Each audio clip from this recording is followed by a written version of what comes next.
Good morning. Today is Wednesday, September 14th, 2022.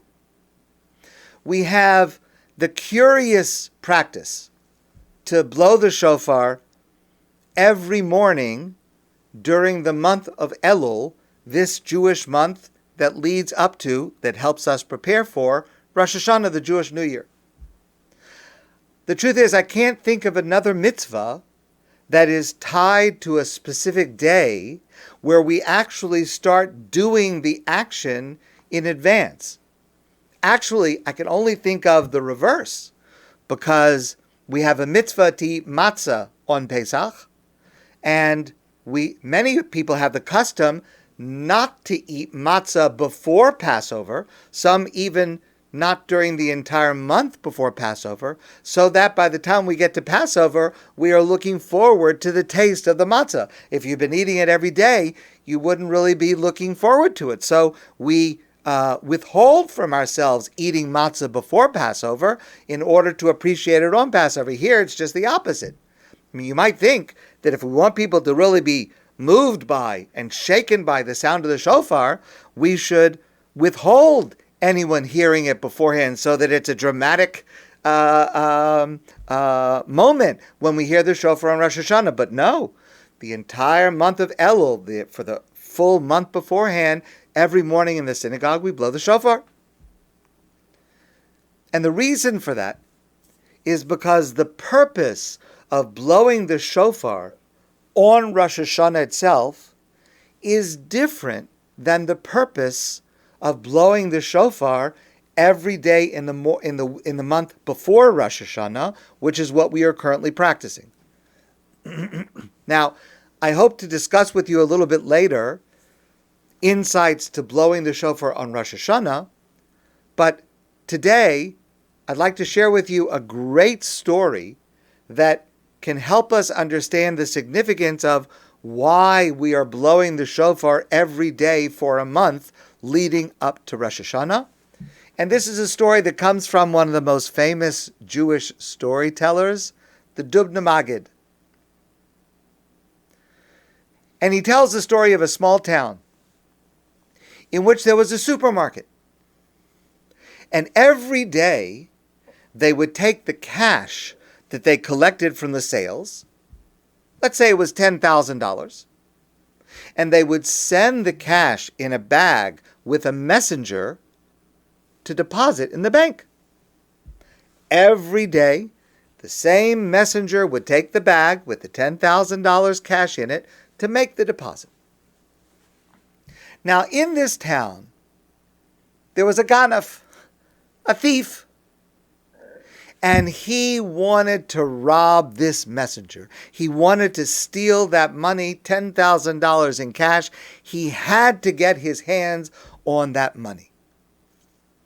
Every day he sees this messenger going back with this bag filled with cash.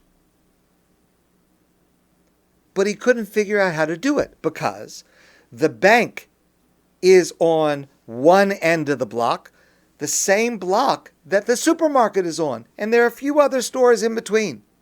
But it's a busy street, it's the middle of the day, the messenger is only walking down one block. How in the world is this ganef going to steal the bag from this messenger? One day, he finally comes up with a plan. In the middle of the block, halfway between the supermarket and the bank, there was a tailor. So, this ganef, this thief, went into the tailor shop, and he told the tailor the following story. He said, "I work for a very wealthy man, and my boss wants to order a suit from you, a tailor-made custom suit." The tailor says, "That's great, that's fantastic. I will make him the best suit he ever wore. It will fit perfectly, it will last forever. He will love the suit that I will make for him. Just tell him to come in, and I'll measure him, and then I will make for him the most beautiful suit that he has ever owned." This Ganav says to him, no, that's not going to work. That plan won't work because my boss is much too wealthy and much too busy to spend time coming into the store to be measured. So the tailor said, but I have to measure him for the suit. Otherwise it won't fit. How do I know what size to make the suit? So the Ganav says, I have a plan. I have an idea. I will stand here by the door of your shop and I will watch the people passing back and forth. And when I see someone, a man, who is the same size as my boss, I will tell you, and you will ask him to come in so you can measure him, and then you'll be able to make the suit. And the tailor says, that's a great plan. Happy to help. So the Ganav waits. People are passing by, back and forth. All different shapes, all different sizes. But he waits until he sees the supermarket messenger walking by with his bag of $10,000 cash. And he calls out to the tailor, that's the guy. That man walking by right now is exactly the same size as my boss. So the tailor runs out of his shop. He approaches this man. He explains to him what he is asking him to do. Would you please step inside just for a moment, just so I can measure you for this other man's suit? It'll only take a minute. And the messenger agrees.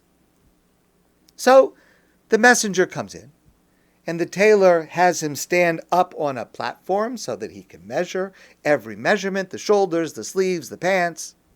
And the tailor has this messenger put on a sample jacket to try on for size, just to see if this is close to the size and how it would need to be adjusted.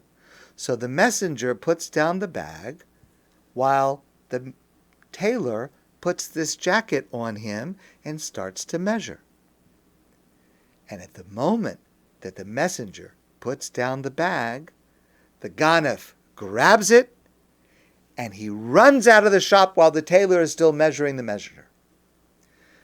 He runs out of the shop. Now the messenger starts to run after the Ganav. You took my bag. You stole my money from the supermarket. But the tailor starts yelling, wait, don't leave. You're wearing my jacket. You can't leave with my jacket. That jacket belongs to me.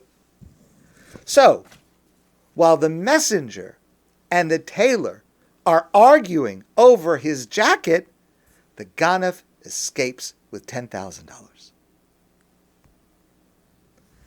The Dubno Magid explains, what did the messenger do wrong? He should not have put down the bag.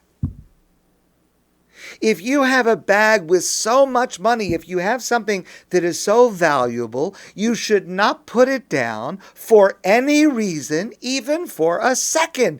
Don't put down the bag. Because what you're doing is so important, what you're holding is so valuable, you must not divert your attention for any reason, even for a second. The shofar that we blow during the month of Ellul is a message to each one of us. Don't put down the bag. What you are carrying now, what you are able to accomplish now, what each of us should be doing now to prepare to meet God on Rosh Hashanah is so valuable to us.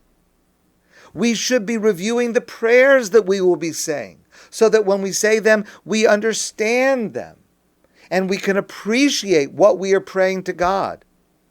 We should be reviewing the year that is coming to an end and what went right, what we're proud of, and what mistakes we made, and how we're going to fix them. What will be the path? What do we pray for the next year? And what path are we going to take in order to make the new year a better year? That's what we should be involved in. And those activities are so important. They are so valuable. They will so transform what our experience on Rosh Hashanah will be if we engage in them now. We should not divert our attention from that for even a moment. don't put down the bag, and we blow the shofar to remind ourselves, this is what this time is for. This is how we should be using this time. Don't put it down. Don't divert your attention. Don't put the bag down for any reason.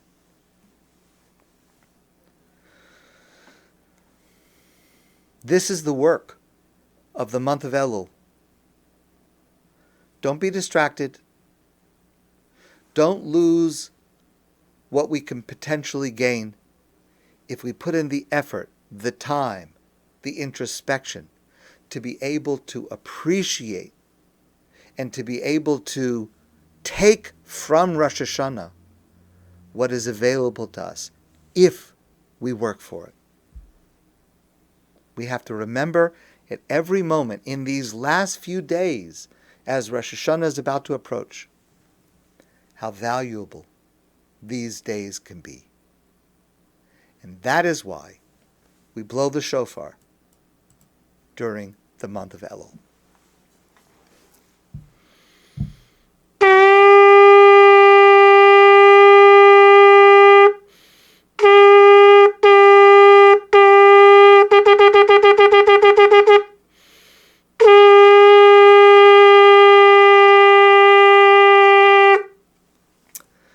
My friends, I want to wish you a great day, and I look forward to seeing you soon in person.